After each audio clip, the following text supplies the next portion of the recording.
आज है गुरु पूर्णिमा और मेरी ओर से सभी को गुरु पूर्णिमा की बहुत बहुत शुभकामनाएं हैं। अब सबसे पहले जानते हैं गुरु वंदना का मंत्र क्या है। यह मंत्र गुरु के महत्व और उनके प्रति समर्पण को दर्शाता है। मंत्र है गुरुर ब्रह्मा गुरुर विष्णु गुरुर देवो महेश्वरः गुरु साक्षात परब्रह्म तस्मै श्री गुरुवे नमः। अब इसका अर्थ जो है, गुरु ही ब्रह्मा है, गुरु ही विष्णु है, गुरु ही साक्षात भगवान शिव है और गुरु ही परब्रह्म है। इसका अर्थ ये नहीं है कि गुरु को आपको ये सब मानना है। गुरु बहुत अच्छे हैं, लेकिन कई सारे गुरुओं ने पदवी को खराब कर रखा है। लेकिन जिनके अंदर ये सब गुण होते हैं वही गुरु कहलाने योग्य होते हैं, क्योंकि जिनके अंदर आपको भगवान की झलक दिखती है और सही रास्ते पे ले जाते हैं, सही सत्य का मार्ग दिखाते हैं, भक्ति का मार्ग दिखाते हैं, वही आपके सच्चे गुरु है। इसमें लास्ट में लाइन है, गुरु ही साक्षात परब्रह्म। परब्रह्म क्या है? जो आपकी आत्मा है वो ब्रह्म है, और जब आत्मा परमात्मा में विलीन हो जाती है वो परब्रह्म बन जाती है। इसीलिए आपकी सबसे बड़ी गुरु भी आपकी आत्मा है। जिस दिन आप अपने आप को जानते हैं और अपनी आत्मा तक पहुंचते हैं, तब सच्ची गुरु आपकी आत्मा ही होती। अब बात करते हैं इस मंत्र के फायदे क्या हैं। इस मंत्र का जाप गुरु के प्रति असीम श्रद्धा और कृतज्ञता व्यक्त करता है, जिससे उनका आशीर्वाद सदैव बना रहता है। अब बात करते हैं दूसरे मंत्र की, गुरु गायत्री मंत्र। गुरु गायत्री मंत्र गुरु से ज्ञान और बुद्धि प्राप्त करने का शक्तिशाली माध्यम है। इसका मंत्र है ओम गुरुदेवाय विद्महे परम गुरुवे धीमहि तन्नो गुरुः प्रचोदयात्। इसका अर्थ है, हम गुरुदेव को जानते हैं, परम गुरु का ध्यान करते हैं, गुरु हमें प्रेरणा देते हैं और सबके गुरु महादेव ही हैं। इस मंत्र का अर्थ है, ये मंत्र गुरु के रूप में ब्रह्मांडीय ऊर्जा का आह्वान करता है, जो हमें सही दिशा में मार्गदर्शन और प्रेरणा देता है। अब तीसरा मंत्र है भगवान विष्णु का मंत्र है ये। गुरु पूर्णिमा भगवान विष्णु से भी जुड़ी है, क्योंकि महर्षि वेद व्यास को भगवान विष्णु का ही अवतार माना जाता है। इसका मंत्र है ओम नमो भगवते वासुदेवाय। अर्थ है, भगवान वासुदेव विष्णु को मेरा नमस्कार। फायदा है इस मंत्र का, इस मंत्र का जाप भगवान विष्णु की कृपा दिलाता है, जिससे जीवन में समृद्धि, शांति, सफलता आती है। चौथे मंत्र की ये बहुत सरल मंत्र है। ओम सभी मंत्रों का मूल और ब्रह्मांड की ध्वनि है। ये मंत्र है ओम गुरु और शिष्य के बीच के संबंध को भी दर्शाता है। इसका फायदा होता है, ओम का जाप मन को शांत करता है, एकाग्रता बढ़ाता है और सकारात्मक ऊर्जा का संचार करता है, जिसमें गुरु के प्रति एकाग्र होकर ध्यान कर सकते हैं। और जो गुरु है, जिस भगवान के वो भक्त है, उस भगवान की ऊर्जा को महसूस करके ही आपको वो ध्यान करना। ज्ञान प्राप्ति के लिए मंत्र क्या है? ज्ञान और बुद्धि की प्राप्ति के लिए इस मंत्र का जाप कर सकते हैं। मंत्र है ओम ब्रह्म बृहस्पते नमः। इसका अर्थ है, देव गुरु बृहस्पति को मेरा नमन। इसका फायदा है, ये मंत्र गुरु बृहस्पति को समर्पित है, जो ज्ञान, बुद्धि और शिक्षा के देवता माने जाते हैं। उनके आशीर्वाद से शिक्षा और करियर में सफलता मिलती है। सच्ची पढ़ाई जो है वो है सही मार्ग, सही इंसान और अपने भगवान की भक्ति का मार्ग। जो इस मार्ग पे आपको दिखाता है वही सच्चा गुरु है। गुरु का अर्थ क्या है? सच्चा गुरु कैसा होता है? क्या जिनके पास कोई मानव गुरु नहीं, उनके गुरु महादेव बन सकते हैं? इस बारे में जानते हैं। सबसे पहले समझते हैं गुरु का अर्थ क्या है। गु मीन्स अंधकार, रु मीन्स प्रकाश की ओर ले जाने वाला। गुरु वह होता है जो अज्ञान के अंधकार से निकालकर आत्मज्ञान के प्रकाश की ओर ले जाए। गुरु केवल पढ़ाने वाला नहीं, जगाने वाला होता है। गुरु वो नहीं जो आपको पढ़ा दे और पैसे कमाने का तरीका बताए, वो गुरु नहीं होता है। जो आत्मा को सत्य, भक्ति, ध्यान और दिव्यता की ओर ले जाए, और वो व्यक्ति कोई भी हो सकता है। आपके 5 साल का बच्चा हो सकता है, 20 साल का इंसान हो सकता है, 40 साल का हो सकता है, 25 का हो सकता है और बूढ़ा भी हो सकता है। सच्चा गुरु कैसा होना चाहिए? सच्चे गुरु के कुछ स्पष्ट लक्षण है, वो मैं आपको बताती हूँ। सबसे पहले, स्वार्थहीन, स्वयं की नहीं केवल शिष्य की आत्मिक उन्नति की कामना करता हो, वही सच्चा गुरु होता है। अनुभवी, जिसने स्वयं साधना, समर्पण और परमात्मा का अनुभव किया है, वही सच्चा गुरु होता है। मौन में शक्तिशाली, उसके मौन में भी शिक्षा हो, स्पर्श में भी दिव्यता हो, वही सच्चा गुरु होता है। शब्दों से नहीं, जीवन से सिखाए, उपदेश से नहीं, उदाहरण बने। शिष्य के भाव को पढ़ सके, केवल ज्ञान नहीं, हृदय से समझे। लेकिन आजकल के माता पिता हो गए, गुरु हो गए, उनको कुछ एक ही काम है, पढ़ाओ, पैसा कमाओ, शादी करो, बच्चे करो। किसी की चेतना को कोई ऊपर उठाने का काम ही नहीं करते, क्योंकि वो खुद को नहीं जानते तो दूसरे को क्या ज्ञान देंगे, और सोचते हैं वो उनकी बात सुने। जिन्होंने जीवन में संघर्ष किया, अनुभव किया है, जीवन को पाया, परमात्मा को पाया, वो उनको जाके ज्ञान देते हैं कि तुम ये करो जो हमने किया है। अगर किसी का कोई मानव गुरु नहीं है तो क्या महादेव गुरु बन सकते हैं? मेरे खुद के गुरु महादेव शिव शक्ति हैं, जिन्होंने मुझे ये ज्ञान दिया और उसी के ज्ञान के माध्यम से ये ज्ञान मैं आपके पास रखी हूँ। ये ज्ञान मुझे शिव शक्ति के सिवा किसी ने नहीं सिखाया। बिल्कुल इसका अर्थ है हाँ, बन सकते हैं और अनेक बार बने भी हैं। गुरु ब्रह्मा, गुरु विष्णु, गुरु देव महेश्वरा, इसका अर्थ यही है। महादेव क्या है? स्वयं गुरु स्वरूप ही है। यदि कोई सच्चे हृदय से गुरु नहीं ढूंढ पाए, लेकिन उसका मन निष्कलंक भक्ति और सच्ची जिज्ञासा से भरा है, तो महादेव स्वयं उसकी आत्मा के अंदर गुरु बनकर मार्गदर्शन करते हैं। इस बात को ध्यान से समझना। और आपकी आत्मा के अंदर जो बैठे हैं वो महादेव, वो शिव शक्ति ही हैं। कैसे? ध्यान के माध्यम से संकेतों, स्वप्नों, घटनाओं या आंतरिक प्रेरणा के रूप में, कभी श्लोक, कभी किसी शब्द, कभी मौन से। तो इस तरह से महादेव आपको हर जगह हर तरीके से सिखाते हैं। कभी कभी मेरे साथ होता था कि कहीं ये भ्रम तो नहीं, क्या ये मैं अपने आप से ही तो नहीं बोल रही, लेकिन नहीं, वो पुष्टि करते हैं, संकेत देते हैं, समझाते हैं, वो बार बार बताते हैं कि मैं खुद हूँ। महादेव खुद बताते हैं कि ये मेरा ही ज्ञान है, ये मैं ही हूँ जो तुझे सिखा रहा है। आजकल के झूठे गुरु से कैसे सावधान रहे? सबसे बड़ी बात, दिखावा, चमत्कार, पाखंड और अधिक पैसे वसूलने वाले, ये सब ढोंगी हैं। जो स्वयं विषय वासन, क्रोध, मोह में डूबे हों, जो डराकर भक्त बनाए, सेवा कराए, लेकिन आध्यात्मिक उन्नति ना दे। वो कोई भी हो सकते हैं, माता पिता हो सकते हैं, कोई गुरु हो सकता है, कोई मित्र, ये वो सब कोई भी हो सकता है। ऐसे लोगों से बच के रहो। जो शिष्य की आजादी छीन ले, उसे गुलाम बना दे, या उसकी आजादी को छीन के दुख की ओर ढकेल दे, या फिर दुख में जाने को विवश करे, वो भी गुरु नहीं है। सावधानी, बुद्धि से नहीं भाव से परखे। आपका अंतर मन ही चेतावनी देता है, सुनना शुरू करे। अगर कोई गुरु स्वयं को भगवान कहे, उससे दूर हो जाओ। क्या आत्मा ही गुरु हो सकती है? हाँ, जब आत्मा शुद्ध हो जाती है, सारे विकारों से मुक्त हो जाती है, प्रेम की भक्ति आ जाती है, तो वह स्वयं गुरु बन जाती है। आत्म दीपो भव, खुद अपने दीपक बनो, यानी आत्मा ही गुरु बन सकती है जब मोह, अहंकार और भ्रम से मुक्त हो। और सबसे बड़ा प्रॉब्लम आता है अहंकार का, क्योंकि वो अहंकार जब तक नहीं गलेगा, आपके अंदर प्रेम भक्ति आएगी ही नहीं और आप सत्यता को जानोगे ही नहीं। आप उस जीवन में जानवरों की तरह जी के चले जाओगे। अब जानते हैं पिता अच्छे या बुरे गुरु कब होते हैं। अच्छे माता पिता गुरु बनते हैं जब वे बच्चों की आत्मा की उन्नति में सहयोग करें, संस्कार, प्रेम, भक्ति और सच्चाई का मार्ग दिखाएं। बुरे माता पिता गुरु तब बनते हैं जब वे अहंकार, समाज की झूठी प्रतिष्ठा, डर और नियंत्रण से बच्चों को रोके। क्योंकि सबसे बड़े जो विकार होते हैं वो होते हैं, सबसे पहले होता है डर, फिर होता है मोह, फिर होता है आपका क्रोध, फिर होता है ईर्ष्या, फिर होता है अहंकार। आपके शरीर के अंदर के इन विकारों को आप खत्म नहीं करते हैं, तब तक आप शुद्ध चेतना, शुद्ध भक्ति, शुद्ध प्रेम नहीं पाते हैं। जब आप अपने आप को नहीं जानते तो बच्चे को क्या ज्ञान? वे अपने अहंकार, समाज की झूठी प्रतिष्ठा, डर और नियंत्रण से बच्चों को रोके। ऐसे माता पिता गुरु नहीं होते हैं। उनकी आत्मिक यात्रा का मजाक बनाए, उनकी भक्ति को ना समझे, उन्हें बार बार दबाएं, उनको बार बार उस दुख की ओर ढकेलने की कोशिश करे, दुख देके, वो माता पिता गुरु नहीं होते हैं। और अब जानते हैं सच्चा गुरु कौन है। सच्चा गुरु वो नहीं जो मंच पर बोलता है। सच्चा गुरु वो है जो आपकी आत्मा को बोलना सिखा दे, खुद से और ईश्वर से। यदि आप उसके योग्य नहीं है तो आपका कोई अधिकार नहीं बनता किसी को कुछ बोलने का। अगर आपको तब तक कोई साक्षात गुरु नहीं मिला है और फिर भी आप महादेव से बात करते हैं, अनुभव करते हैं, तो समझिए महादेव ही आपके अंतर्यामी गुरु हैं। आध्यात्मिक जगत क्या है? पहले ये जानते हैं। आध्यात्मिक जगत है आत्मा, चेतना, भक्ति, प्रेम, मौन, ध्यान, ईश्वर की अनुभूति, सत्य, अहिंसा, त्याग, समर्पण, विवेक, वैराग्य। आत्मा का मार्ग जो अंतर मन को शुद्ध करता है।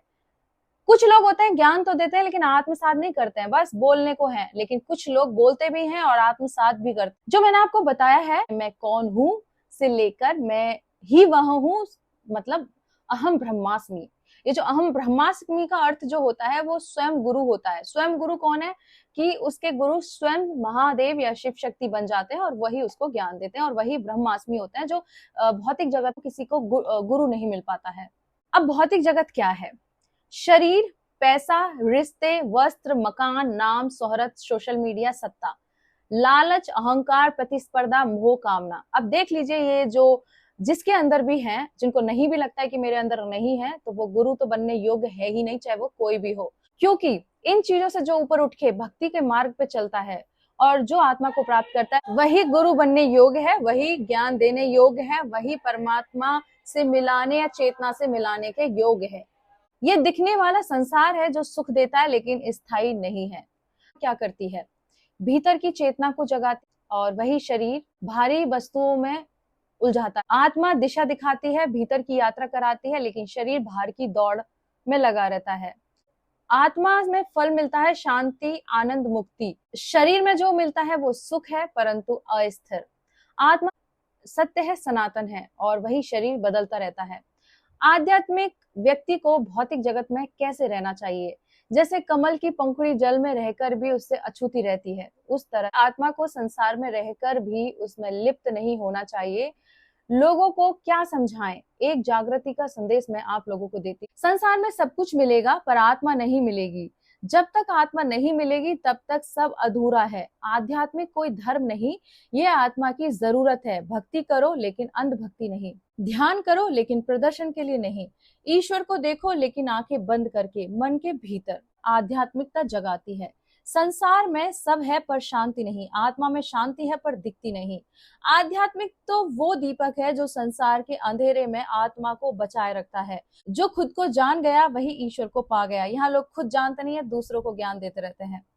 गुरु कैसा होना चाहिए, दीक्षा कैसी होनी चाहिए और शिष्य कैसा होना चाहिए, यह सिर्फ प्रश्न नहीं बल्कि एक आध्यात्मिक यात्रा की नींव। सत्य गुरु के लक्षण: जो आत्मा को ईश्वर तक पहुंचा सके, अनुभवी हो, जिसने स्वयं ईश्वर, ध्यान और आत्मज्ञान को पाया हो, स्वार्थहीन हो, जो कभी शिष्य से सेवा, धन, यश न मांगे, केवल उसकी आत्मा की चिंता करे, दृष्टा हो, जो शिष्य के भीतर की स्थिति को मौन में भी पढ़ सके, वैरागी हो, भोग से नहीं योग से जुड़ा हो, शांत और स्थिर हो, जो शब्दों से नहीं ऊर्जा से सिखाए, जीवन भी शिक्षा, उसका जीवन स्वयं ही मार्गदर्शन हो, जो जैसा जी रहा है वैसा ही सिखा रहा है। सच्चा गुरु कहता है, मैं तुझे ईश्वर तक ले जा सकता हूँ लेकिन तुझे ही चलना होगा। दीक्षा क्या है और कैसी होनी चाहिए? दीक्षा का अर्थ: जिस क्षण आत्मा किसी ऊर्जावान गुरु से जुड़कर अपने भीतर परम तत्व को जगाने का संकल्प लेती है, वही दीक्षा है। दीक्षा के लक्षण क्या है? सिर्फ मंत्र देना दीक्षा नहीं, बल्कि उस मंत्र की चेतना गुरु से शिष्य में प्रवाहित होती है। सच्ची दीक्षा है। शब्दों से नहीं, ऊर्जा से हो। जब गुरु के पास बैठे, उसकी ऊर्जा से ही भीतर कुछ बदल जाए। मन, वचन और कर्म से समर्पण। जब शिष्य कहे, अब मैं स्वयं नहीं केवल आत्मा के पद पर हूँ, बिना प्रचार, दिखावे या बाजारवाद के हो। जैसे शिव ने सप्तऋषियों को मौन में दी थी, वैसे ही शक्ति दी जाए, शब्द नहीं। शिष्य कैसा होना चाहिए? सत्य। शिष्य बनने के लिए पहले खाली पात्र बनना पड़ता है। सच्चा गुरु कहता है, मैं तुझे ईश्वर तक ले जा सकता हूँ लेकिन तुझे चलना होगा। उसी तरह से जब हमारे शरीर में, जब हम ब्रह्मास्मि बनते हैं और शिव हमें ज्ञान देते हैं, तब क्या होता है? तब आप शून्य बनते हो। आप सब मोह माया बंधनों से मुक्त हो जाते हो और जब शून्यता आती है तब ही आपको शिव अंदर से भरते हैं। दीक्षा क्या है और कैसे होनी चाहिए? दीक्षा का अर्थ है जिस क्षण आत्मा किसी ऊर्जावान गुरु से जुड़कर अपने भीतर परम तत्व को जगाने का संकल्प लेती है, वही दीक्षा। दीक्षा के लक्षण क्या है? सिर्फ मंत्र देना दीक्षा नहीं है, बल्कि उस मंत्र की चेतना गुरु से शिष्य में प्रवाहित हो, वही सच्ची दीक्षा। शब्दों से नहीं, ऊर्जा से हो। शिष्य जब गुरु के पास बैठे, उसकी ऊर्जा से ही भीतर कुछ बदल जाए, मन, वचन और कर्म से, समर्पण से। जब शिष्य कहे, अब मैं स्वयं नहीं केवल आत्मा के पद पर हूँ, अभ्यास, संयम और आत्म अवलोकन कर सके, अहम त्याग, मैं जानता हूँ मैं सही हूँ, यह सब छोड़ सके।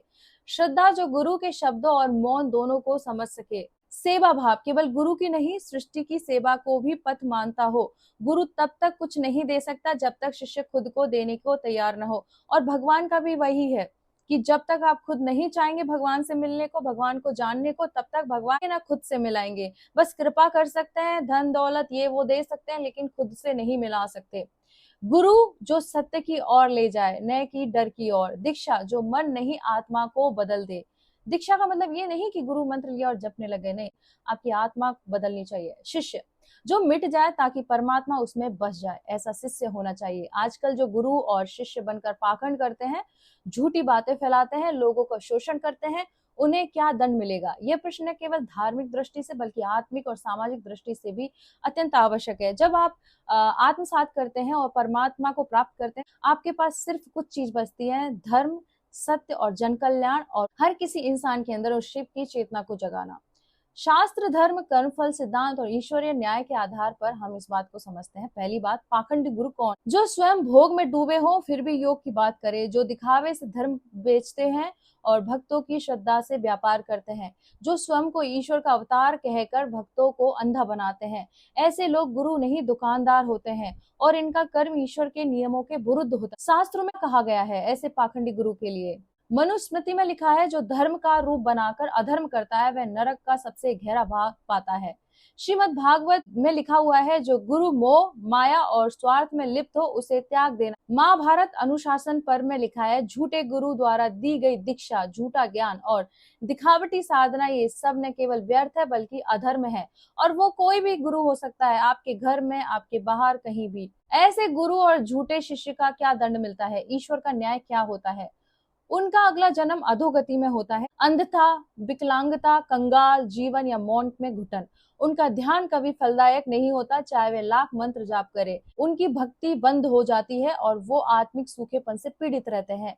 नरक के दंड, जो गुरु के रूप में शोषण करे वह तमस नरक में हजारों वर्ष तक जलता रहता है। जो भक्त या शिष्य बनकर दिखावा करते हैं उन्हें क्या होता है? शिष्य वो नहीं जो गुरु की बात माने, शिष्य वो है जो सत्य को आत्मा में उतारे। जो शिष्य सिर्फ सोशल मीडिया पर दिखावे, पोस्टर, फोटो, वीडियो में गुरु भक्ति दिखाता लेकिन भीतर से अहंकारी, स्वार्थी, ईर्ष्यालु या धोखेबाज होता है, उसे उसके कर्मों का फल स्वयं भुगतना पड़ता है। इसके परिणाम स्वरूप ईश्वर उनकी आत्मा से दूर हो जाते, वो कभी भीतर से शांति नहीं पा सकते, उनकी साधना रुक जाती है, चाहे वह घंटों जाप। तो क्या करना चाहिए ऐसे पाखंडी से? आंख मूंद कर किसी को गुरु माने, अपनी अंतरात्मा की आवाज सुने। जिस गुरु में लोभ, क्रोध, अहंकार दिखे उसे दूर हो जाए। अपने भीतर के गुरु को जगाएं जो सत्य की ओर ले जाए। आपके भीतर के गुरु है शिव। झूठे गुरु का साथ छोड़ना पाप नहीं बल्कि उस पाप में डूबे रहना ही असली अपराध है। जो श्रद्धा को बेचते हैं वो गुरु नहीं अपराधी हैं। झूठी दीक्षा, झूठा ज्ञान सीधा अधर्म का दंड बनता है। ईश्वर को मूर्ख मत समझो, वह मौन में न्याय करता है और समय पर दंड भी देता है। सबसे अच्छे गुरु कौन है? इसका उत्तर सिर्फ एक नाम नहीं बल्कि एक स्तर है। महादेव स्वयं माने जाते हैं। सबसे पहले उन्होंने सप्तऋषियों को ज्ञान दिया। उनका मौन ही महामंत्र ओमकार बन गया। उन्होंने आत्मा से परमात्मा तक का मार्ग सिखाया। वे गुरु हैं जो मौन में भी मार्ग देते हैं और अंधकार में भी ऊर्जा भेजते हैं। आत्मगुरु आपको अंतरात्मा से मिलाता है। जब बाहर कोई मार्ग न दिखे लेकिन भीतर से कोई कहे यही सही है, ये गलत है, तब समझिए आपकी आत्मा ही गुरु रूप में जाग गई है।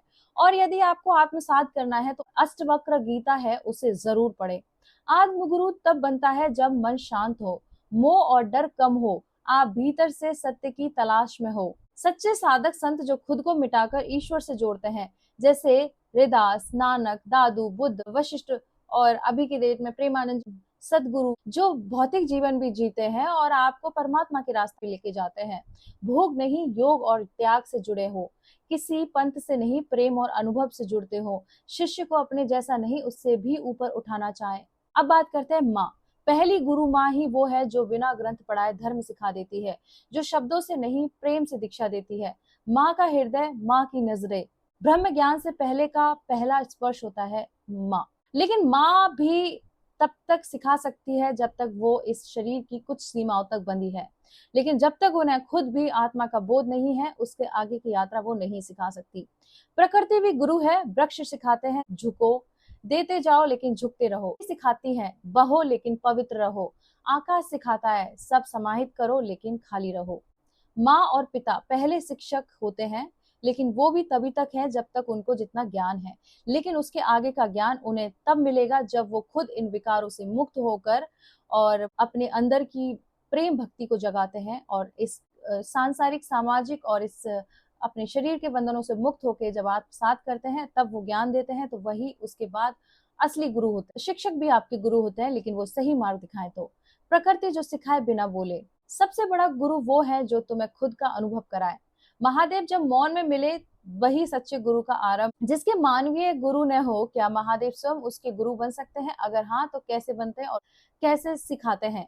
इसका उत्तर मैं आपको देती हूँ। हाँ, महादेव गुरु बन सकते हैं और अनेक बार बनते हैं। कोई भी युग हो, आप घर में बैठ के यदि साधना मौन तप करते हैं, वो आपको वहां भी सिखाने आते हैं, लेकिन शर्त वही है कि आपकी एक यात्रा होनी चाहिए। ऐसे नहीं कि आप आए और बैठे और अहंकार बस उस चीज को क्रिएट करने लगे। नो, आप शून्यता में आओगे। मेरी भी एक जर्नी है और उस जर्नी में मैंने यात्राएं की, शास्त्र पढ़े, अनगिनत चीजें सीखी। जब कहीं शांति मिली नहीं तो फिर मैंने उन्हें पुकारा, महादेव आप मेरे गुरु बनो। तब वो जब मेरे गुरु बने तो मेरे अंदर उतरे और मेरी आत्मा से मुझे सिखाने लगे। और फिर बहुत कुछ चीजें ऐसी घटित होती है जो आपकी समझ से परे होती, लेकिन उसको वही अनुभव कर सकता है जिसने महादेव शिव शक्ति को अपना गुरु बनाकर उनसे सीखा हो। और ये ज्ञान जो मैं वीडियोस बनाती हूँ, ये मेरा नहीं है, मेरे शिव शक्ति का ही दिया हुआ है। क्या महादेव सच में गुरु बनते हैं? महादेव ही असली गुरु हैं, महादेव ही बनते हैं, बाकी तो सब व्यर्थ है। हाँ, केवल पूज्य नहीं है, वे गुरु है, पथ प्रदर्शक है, अंतरात्मा को जगाते हैं, क्योंकि वो अंदर ही बैठे हैं। जब आप आत्मा में पहुंचोगे तो समझ में आओगे कि आपका तो ये शरीर है, बाकी तो पूरा सब कुछ महादेव। आदि गुरु शिव है, जिन्होंने सप्तऋषियों को ध्यान, योग, तप और ब्रह्म ज्ञान सिखाया है। जब कोई साधक सच्चे हृदय से मार्ग की तलाश करता है पर कोई मानवीय गुरु नहीं होता है, तब शिव स्वयं उसके अंतर गुरु बन जाते हैं। महादेव गुरु कैसे बनते हैं? संकेतों के माध्यम से, सपनों में दर्शन, ध्यान में त्रिशूल, नाग, ज्योति, लिंग स्वरूप का अनुभव, मन में बार बार किसी शब्द, मंत्र, स्थान या दिशा की प्रेरणा होना, अचानक किसी किताब, श्लोक या व्यक्ति से मौन में उत्तर मिल जाना। महादेव दिखते नहीं, लेकिन भीतर सब कुछ समझाते हैं, क्योंकि कभी कभी आपके अंदर से ही प्रश्न आते हैं, आपके अंदर से ही उत्तर आते हैं, तो वो महादेव ही आपको सिखा रहे होते हैं।